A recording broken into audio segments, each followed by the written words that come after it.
skyrocketed since the pandemic hit last year. So it has never been more important than now to make sure your business can be found online. Town Square can help you find more local customers with premium website services to help you grow your business faster when you visit mylocalcustomers.com.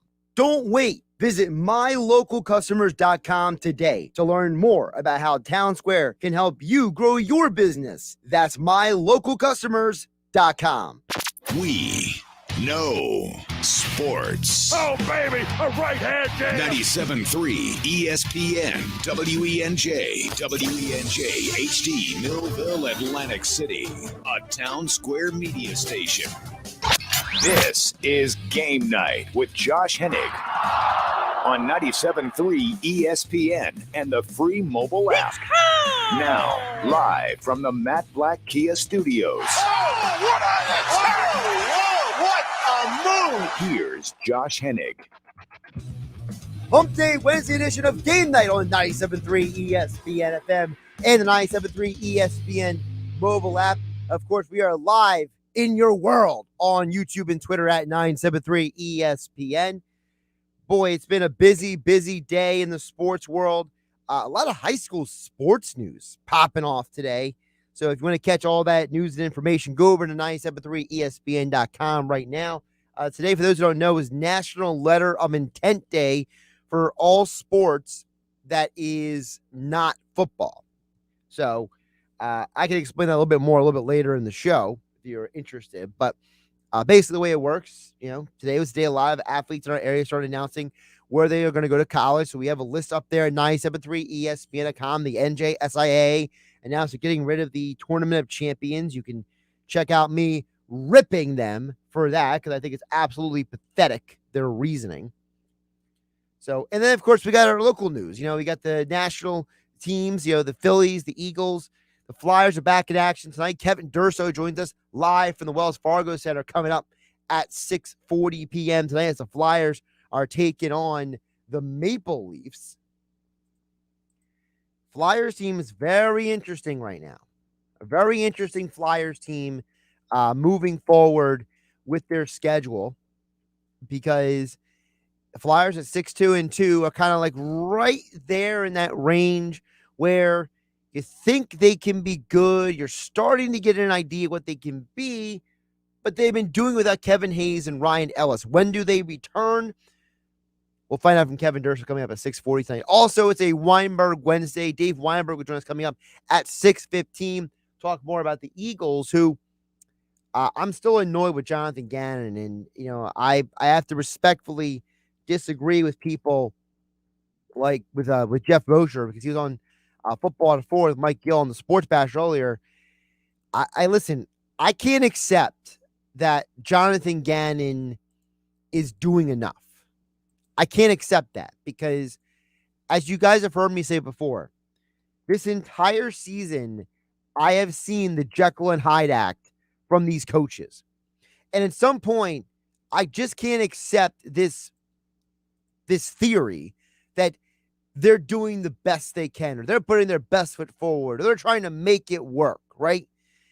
And I can't accept that because there's no reason why you have 5 different games with 5 different quarterbacks who have their best game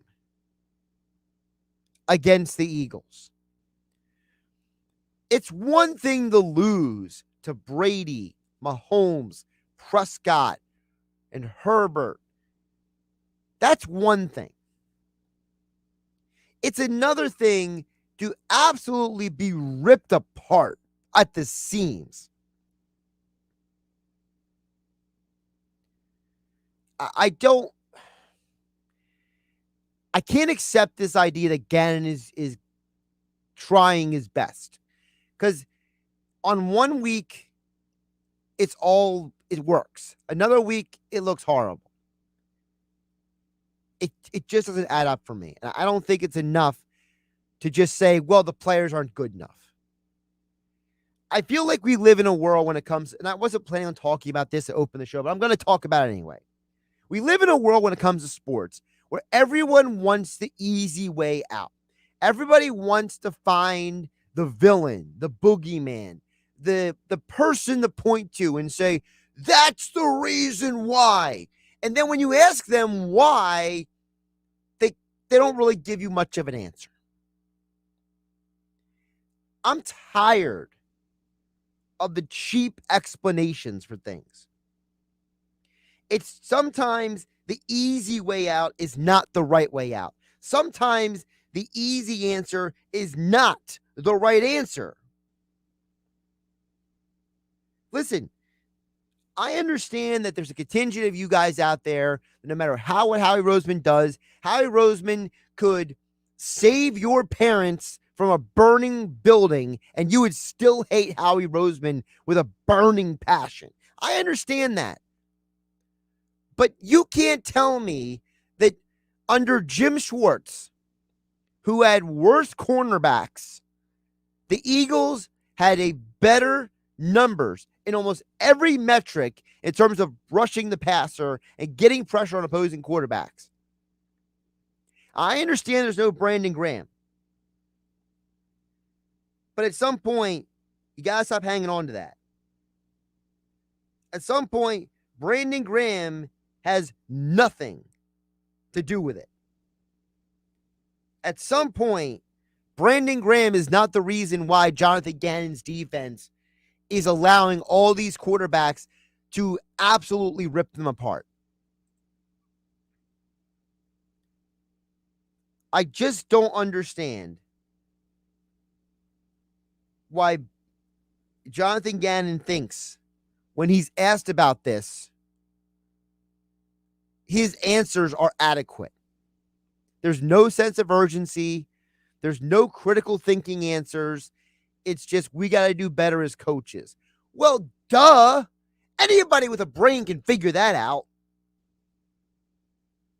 I'm just so tired, guys. I'm tired. I'm so frustrated. You know, I'm so frustrated with these people just constantly being intellectually dishonest. It is completely intellectually dishonest and insulting to you, the fan, to constantly get up in front of the media and say, I got to do a better job. This falls on me. Like, there's a bunch of curse words that go with the Captain Obvious of those statements. Listen, of course you got to do a better job because obviously the job you're doing isn't good. And as you get ready for this Broncos team this week and you look ahead to that game, you got to ask yourself, what are we doing here, folks? You know, at some point, these coaches got to grow up. I understand they're in their first year. I understand they're young. I understand it's the first year they've ever been coordinators. But at some point, everyone's got to grow up. And now we got Howie Roseman doing his quote-unquote due diligence, going out to the Pitt versus North Carolina game to go check out quarterback prospects Sam Howell III and Kenny Pickett, two quarterbacks that are basically the college equivalent of Kirk Cousins. Is that where we are right now in the NFL? We all want Kirk Cousins? No, I don't want another Kirk Cousins. The league is full of dudes who are average to above average. If you're going to move on from Jalen Hurts, give me something special. Russell Wilson kind of player. Aaron Rodgers type potential. Not Kenny Pickett and Sam Howell III. We'll get into more Eagles coming up. Dave Weinberg joins us here for a Weinberg Wednesday here on 97.3 ESPN FM and the 97.3 ESPN mobile app, which is free thanks to First Bank of CLC. You can listen to all the Flyers games, like tonight's game, Flyers versus Maple Leafs, right there on the 97.3 ESPN mobile app. Durso, our Flyers insider for 97.3 ESPN.com, will join us at 6:40 p.m. tonight. It's Sixers basketball tomorrow on 97.3 ESPN with the voice of the 76ers, Tom McGinnis, calling all the exciting play-by-play action. And now build for three and it's good. Shake Milton now with 6 in a row. The Sixers host the Raptors. Coverage begins at 7 p.m. Philadelphia 76ers basketball on your radio home of the Sixers in South Jersey. Look at the leg, and a jam! 97.3 ESPN.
Why would someone looking for a mortgage at the Jersey Shore take a loan from a company in Detroit or North Carolina or some other far-off place?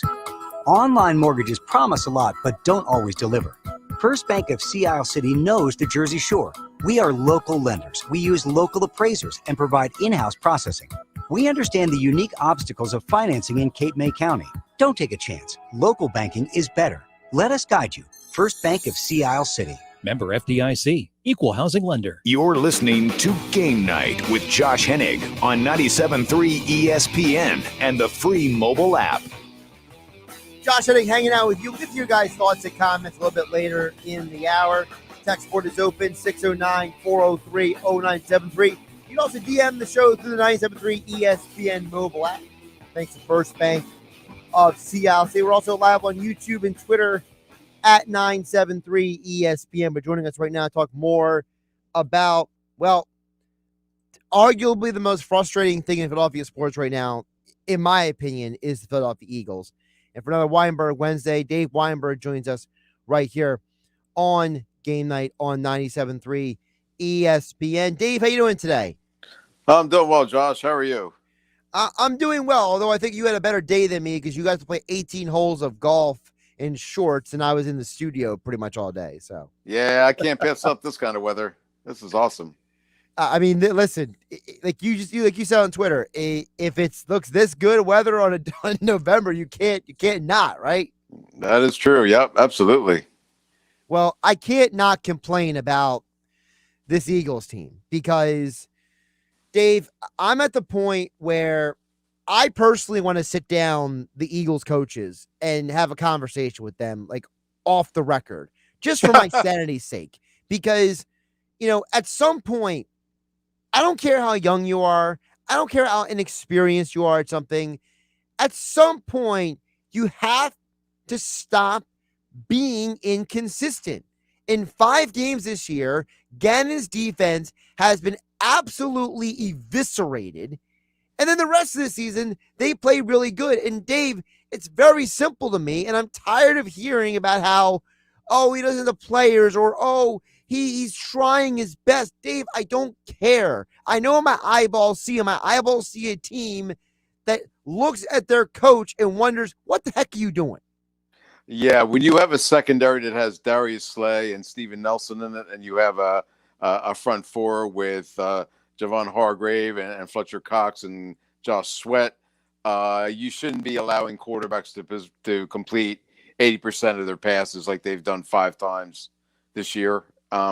You have to be better than that, and it's all on Gannon as far as I'm concerned, as far as the defense is concerned anyway. I mean, I don't understand his philosophy. I don't understand his I'm like you. I'm frustrated like you. I don't get what he thinks he's doing by playing such a vanilla, soft, if you will, defense. It's not working, and I don't know why he won't change for more than a game or two. It's like he doesn't want to accept the fact that what everyone else is seeing. It's almost like he's trying to stick a square peg in a round hole or something. Sure.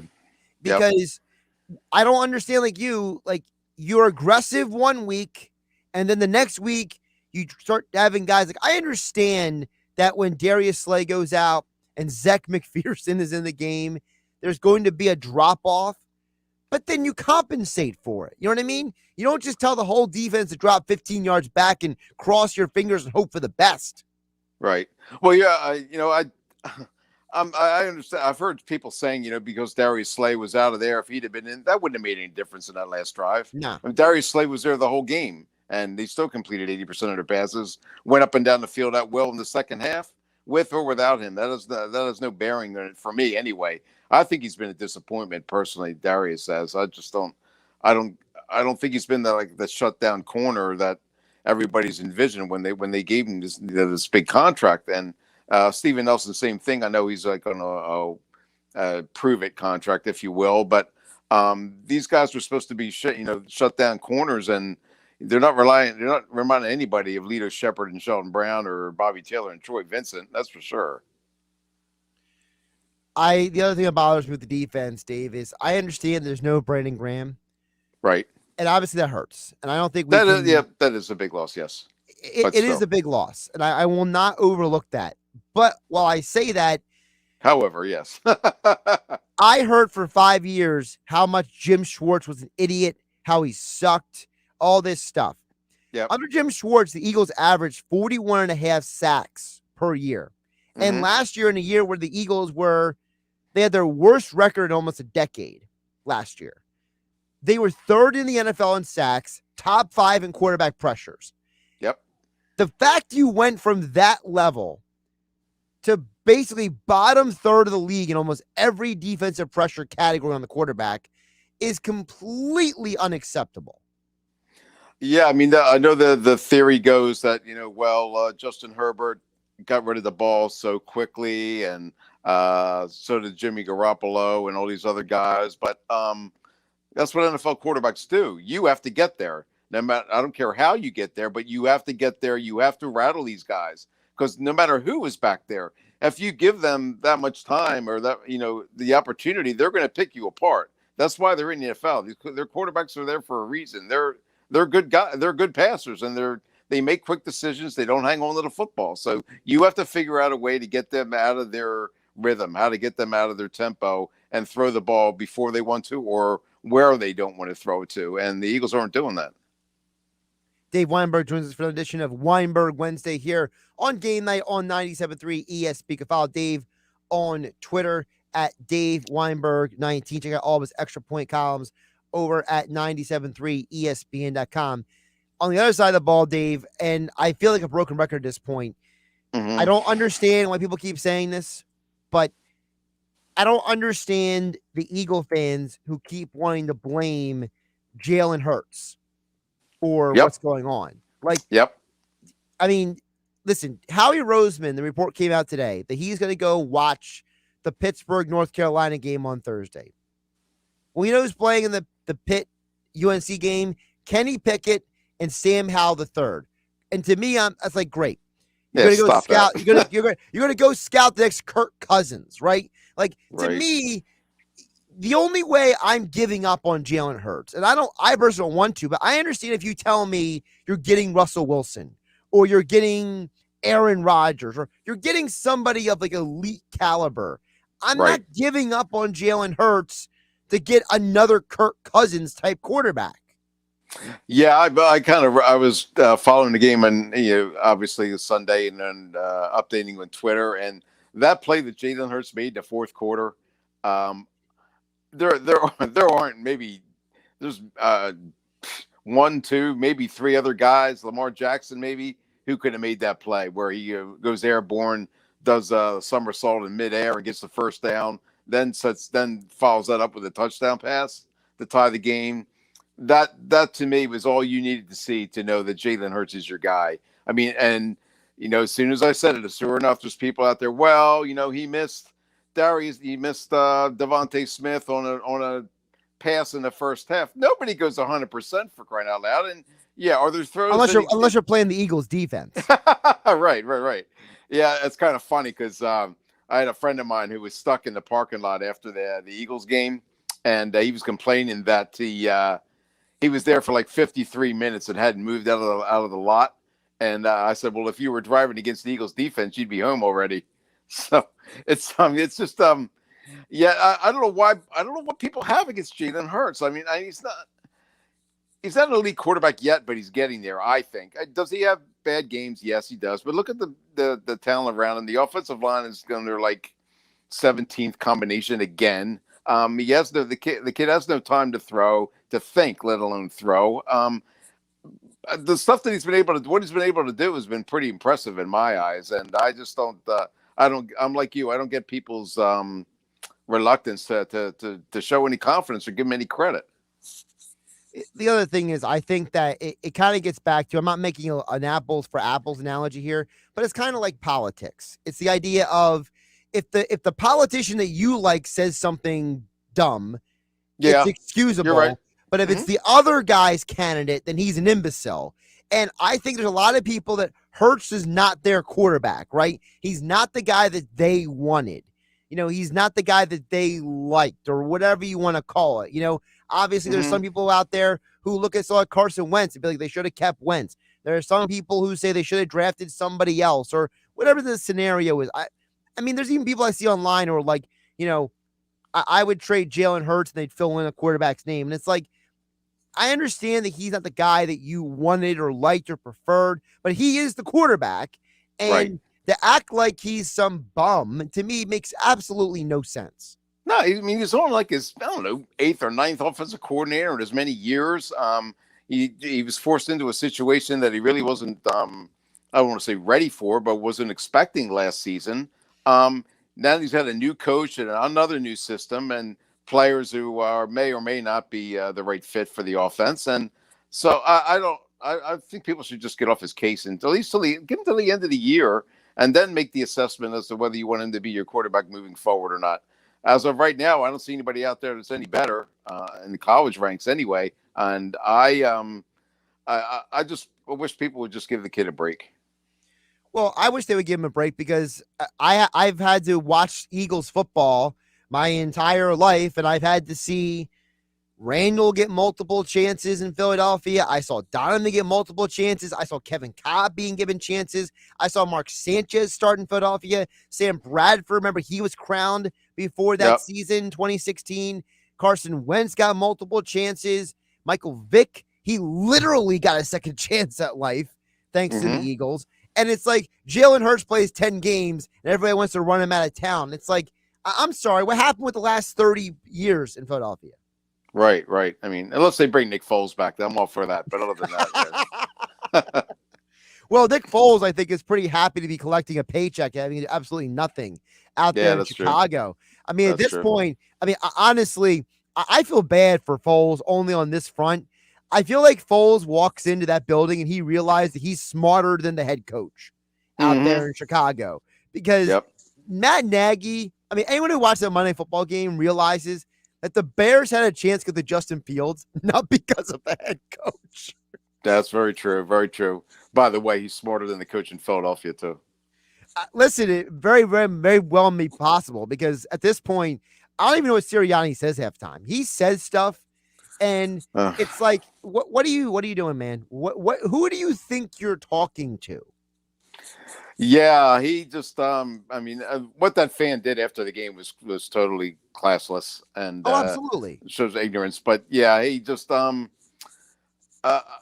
don't know who he's trying to appeal to. I mean, I guess he thinks it's cool because when he shows up wearing Sixers shirts or beat Dallas T-shirts and this quirky speeches about flowers and roots and rock paper scissors and all this other stuff. But yeah, I just don't think he fits Philadelphia. Maybe he will in time if they give him another chance. I'm not sure if they're going to or not, but I think I don't think he's giving Eagles fans enough credit. Well, it comes down to the owner, right? If the owner is happy or whatever his position is on what he's seeing this year, because at the end of the day, we're not in those conversations. Sirianni said he talks to the owner every week, right? And remember, Doug Peterson talked to the owner every week. So who knows what is actually said in those conversations, right? By the way, Doug's got to be laughing his butt off at all this, I would think. Listen, Doug is very happy to be collecting that paycheck that he was supposed to get paid this year to be coaching. Right. And now he's going to go into the coming off season and he'll be a coaching candidate. I guarantee it, Dave. Oh, sure he will. Yep. And deservedly so. Yep. Because you look around the NFL right now, there's a possibility there's probably 5 openings after this year, and Doug is probably going to be a candidate for half of them. Yeah, you would think so. I mean, he won a Super Bowl. Not too many coaches can say that. Well, not just the Super Bowl, Dave. The fact that he got back to the postseason the next 2 years after winning the Super Bowl. It's not like it was like a one and done. Like, no offense to Brian Billick with the Baltimore Ravens. You found out very quickly that Brian Billick didn't win a Super Bowl. His defense won the Super Bowl, and he happened to be along for the ride. I don't think that's the case with Doug Peterson. I think Peterson was actually a part of winning that Super Bowl, and then he got them back to the postseason the next 2 years.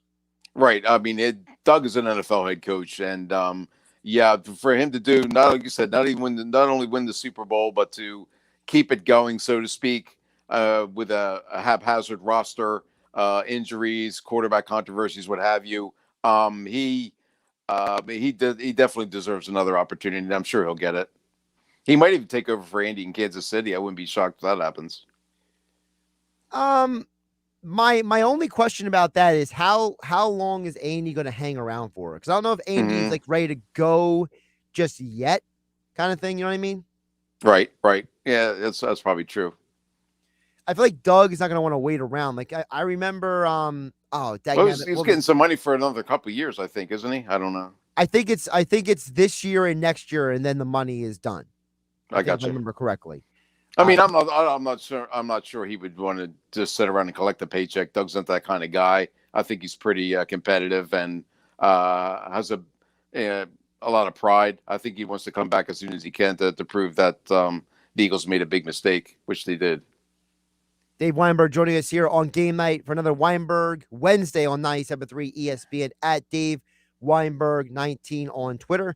Dave, before I let you go, Bryce Harper was announced this week that he has won his second Hank Aaron Award. And for those who don't know, the Hank Aaron Award, which is not just named for Hank Aaron, but it's based on the idea that you have a player who is among the best in the league at all the important offensive categories: hits, home runs, RBIs, just like Hank Aaron was. What does it say to you that Bryce Harper now has won 2 Hank Aaron Awards? And the guy's not exactly old, right? The guy is 29 years old. He's not even in his 30s yet, and he's won this award twice.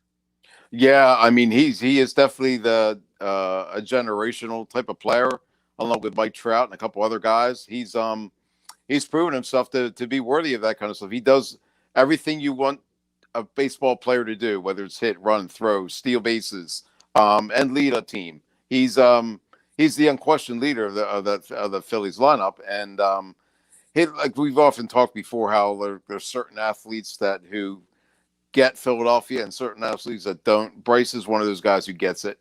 He knows what it takes to succeed in Philadelphia. He's the first guy to tell you when things aren't going well, whether they deserve to be booed or not. So yeah, no, all credit to him. He's certainly worthy of that award. Well, it's also not just he gets Philadelphia, but Philadelphia gets him. Because remember when he was in Washington, yep. People were like, do you really want this guy on your team? He's getting in fights with Papelbon. He's throwing his helmet after a strikeout. Like, I was one of those guys, by the way, yeah. But you find out that he's kind of it's not the best analogy, but it's kind of like Dennis Rodman. You want him on your team, but if he's on the other team, you hate him. You can't stand him. But if he's your guy, you love him. Oh yeah, that's the way it is with a lot of guys. Yeah, you can't stand them when they're playing against you, but once they're in your uniform, you love them to death. Yep, that's true. Before I let you go, Dave, it was about 2 years ago. I think it was right before the pandemic. I slightly jokingly came up with this. And I said, if you had to pick an athlete from all 4 Philadelphia teams that you want on your side in a bar fight. So, and my theory has always been you want Harper on the Phillies because Harper seems like an extremely loyal guy and he's not scared of anybody. Right. Yeah, that's a good point. Yeah, I would want. I think I'd want him on my side. Yeah, that's definitely true. Yep. Yeah, my 4 was Harper from the Phillies, Lane Johnson from the Eagles. Because I just feel like Lane. I mean, okay. I would pick Kelsey, but yeah. You would pick Kelsey? All right. Well, you could have Kelsey. Yeah. I'll have Lane. We'll see how that goes. Okay. There you go. But or maybe Mailata. Maybe Mailata is another guy that you want. True. He's big enough. That's for sure. Right. I just think Lane is just, he's willing to throw down if it's necessary. That was kind of like my thing. Okay. All right. To me, it's hard to pick a basketball player because there's very few basketball players who are actually like tough guys. So, you know, and then with hockey, it just depends on your preference. Do you want the real tough guy or do you want the scrappy guy? So, but to me, Harper is unequivocally the guy that you want on your side. If you need somebody on your side, kind of thing. Okay, I got you. Well, if I'm taking anybody from Philly, I'm taking Jaron Ennis because he's the best fighter in the welterweight division. So I'm taking him on my side before anybody else. Dave goes with option F on the list of options. There you go. At Dave Weinberg 19 on Twitter. Check out his extra point columns at 97.3 ESPN.com and his latest edition of Tequila and Touchdowns with Dave Weinberg, where he talks about the newest addition to the family. Grandson number 3, correct? That's correct. Yep. He was born a week ago today. Yep. Good stuff. All right, Dave, we'll catch up with you next week. And hopefully you get to enjoy more of the weather before it cools down again. Oh, thanks, Josh. I appreciate it. Take care. Josh Hennig here on Game Night on 97.3 ESPN FM and the 97.3 ESPN mobile app powered by First Bank of Seattle City, where on the app you can hear Flyers hockey tonight at 7:30 on 97.3 ESPN. Join us to preview the game. Kevin Durso, our Flyers Insider, next here on 97.3 ESPN. I'm Josh Hennig, and this is Game Night. It's Philadelphia Flyers hockey tonight on 97.3 ESPN and the free mobile app with Tim Saunders and Steve Coates calling all the play-by-play action. Yeah, that gets it. The Flyers host the Toronto Maple Leafs. Coverage begins at 7:30. It's Philadelphia Flyers hockey on the radio home of the Flyers in South Jersey, 97.3 ESPN, and listen live on the free mobile app.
It's game time. Football season is in full swing, and you can catch all the NFL action at the FanDuel Sportsbook in Bally's Hotel and Casino, Atlantic City. It's time to get in on all the games you love. Experience sports betting done right with live streaming games, food and beverage, self-service betting kiosks, and more. Get your game face on and score big this weekend when you bet at FanDuel Sportsbook in Bally's off the boardwalk, Atlantic City. Gambling problem? Call 1-800-GAMBLER. Now, more Game Night with Josh Hennig on 97.3 ESPN and the free mobile app. Josh Hennig back here on Game Night, getting you guys ready for another night of sports action. Of course, the Eagles are halfway point of the week, and the Flyers are back in action tonight. Although I'm curious to find out from Kevin Durso, our Flyers insider, when exactly are we going to see Kevin Hayes and Ryan Ellis? I feel like this team looks one way so far, which is pretty good. 6-2-2 on the year, but what happens when they get those guys back on the ice? Well, let's ask him right now. Flyers insider Kevin Durso live from the Wells Fargo Center, dressed to impress, as always, as you can see on YouTube and Twitter at 973 ESPN. Kevin, how's it going up there? What's up, Josh? How are you doing? I'm doing pretty good. So, talk to me a little bit about what's going on with Hayes and Ellis. I feel like those are two guys. There's a lot of anticipation about them getting back on the ice. Where are we with that? Kevin Hayes, specifically, tonight was the first night he would have been able to come off of the injured reserve list and be able to play if he was available. He's not yet there. He's practicing. Things seem really optimistic so far, but at the same time, Alain Vigneault already said yesterday, don't expect him in the lineup for another week. So target the November 16th game next Tuesday against Calgary. That seems like the target right now. He won't play in this game or the next two this weekend, so he's out for the rest of the week. And then they're shooting for next week, just so he gets a few practices under his belt and gets back to kind of game conditioning after missing all this time. As for Ryan Ellis, he's out again tonight as well, and it really becomes a question mark for the weekend as well because they basically have one day to figure this out. They're going to have to see what he's able to do at practice tomorrow. He's expected to practice, and then from there, they have to make a decision on whether or not he's available for at least one of those games over the weekend, the back-to-back in Carolina and Dallas. And if he's not for either of those games, they're going to hold him out until next Tuesday as well. And that just creates even a longer period that he's been out of the lineup. Because now we're going on, this is 3 weeks, now we're going to be going on 4 if it gets to that point. And this was originally a day-to-day injury. So obviously you see how things have progressed with this. It is a lingering thing from back in the preseason. He was able to play for 3 regular season games and then had to be held out of the lineup. So the hope is that he's able to play as soon as Friday, but there's no guarantees, and they only really have one day left to figure it out. Now, how do you expect the lineups to change when those two guys come back? Like, what do you expect the shuffling to be like? Well, when Ellis comes back, it's going to be pretty easy. It's going to be that Nick Seeler will come out of the lineup as your 7th defenseman, and Ellis probably just be able to take his place right back alongside Ivan Provorov.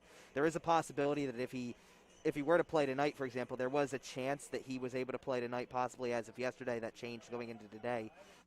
If he were going to play tonight, they're going to probably put him alongside of Keith Yandel on the third pairing just to ease him back into the lineup. But now that you kind of prolong it, I wouldn't be surprised if you wait, say, another couple of days, or maybe if the entire weekend goes by also, and you're talking about look at this guy.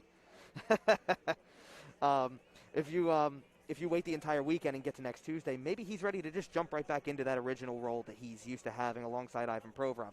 Otherwise, it probably is just going to be an ease back in role, but I would say that that's an easy one. With Hayes, it becomes a little bit different because he's probably at some point in time going to be your second line center. That's where they envision him being. But the question becomes, do you break up the line of Derek Brassard, Joel Farabee, and Cam Atkinson, or do you make that change? That's really what it comes down to. I think that the scoring started to dry up a little bit. We saw Derek Brassard get a goal on Saturday against Washington. That was great, but I think the scoring has kind of dried up for that line a little bit, so it's not as productive as it's been over the early couple of games of the season. I think that now you're starting to kind of reach the end of your rope with Derek Brassard as a second-line center. He's much more the bottom six type, and I think that that's the role he will go back to eventually. You might see Hayes play a game centering, say, the third line, maybe centering Oscar Lindblom and James Van Riemsdyk or some combination that's like that, just to kind of also ease his way back in. But ultimately he's going to take over that second-line center role and be right back in the lineup where we expect him to be, and probably playing alongside guys like Atkinson and Farabee. Now, part of the reason why I ask you these questions is because of the fact that the Flyers so far this year, without the guys we just talked about, they're not playing bad, Kevin. They're actually playing all right. You know, when you're 6-2-2, you got 14 points on the year, and you're doing it with arguably your biggest offseason acquisition in Ryan Ellis, right? And one of your best players in Kevin Hayes. So what does it say about the Flyers that they are where they are right now without those two players? Yeah, absolutely. It's impressive, and that's the thing right now is that you're trying to, early in the season, make as many statements as you can, bank as many points as you can, because it's going to be needed when you get into the heart of the season. They're about to start a stretch of 11 games in 21 days, and now you're going to see the workload build up. The first 10 games kind of took a little bit of time for us to get there. You know, it was a couple of really long stretches that we're not used to right now because, quite frankly, based off of last season, it was basically playing every other day or back-to-backs regularly. They just had 3 days off and go from a game. Frequently that happened last year, so it's kind of unusual.